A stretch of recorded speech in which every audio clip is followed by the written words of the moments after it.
পারচেজের জন্য আপনাকে প্রথম প্রোডাক্ট ম্যানেজমেন্টে যাবেন। প্রোডাক্ট ম্যানেজমেন্টের ভেতরে গিয়ে প্রোডাক্ট সেলসে ক্লিক করার পরে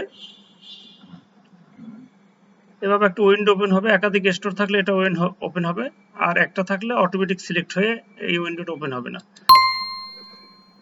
আগেই সিলেক্ট করা ছিল, এটা ক্লোজ করে দিই, ক্লিয়ার করে দিই।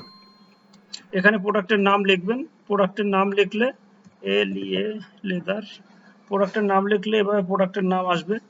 আসার পর এখানে ক্লিক করবেন, অথবা স্ক্যান করলেও নাম আসবে, অথবা এখানে গ্রিড ভিউতে গিয়ে সার্চ করলে সব প্রোডাক্টগুলো আসবে। ক্লিক করে করে আপনি সিলেক্ট করতে পারবেন।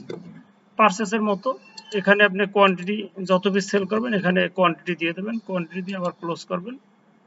এখানে কাস্টমারের নাম দিবেন, কাস্টমারের নাম লিখলে এখানে চলে আসবে, আর না থাকলে প্লাস বাটনে ক্লিক করে এখানে নতুন কাস্টমার ক্রিয়েট করবেন।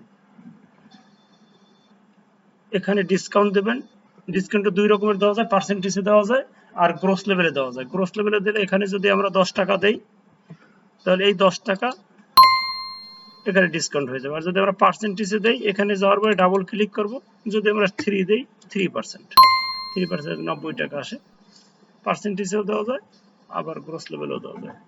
আর এখানে যদি আপনি ডিউ রাখতে চান তাহলে যত টাকা দিবে কাস্টমার, 2000 টাকা দিল, দেওয়ার পরে অ্যাড দেব, অ্যাড দেওয়ার পর বাকি টাকা কাস্টমার না দিলে এখানে 0 দেব, 0 দিয়ে ফিনিশ দিলে সেল হয়ে যাবে।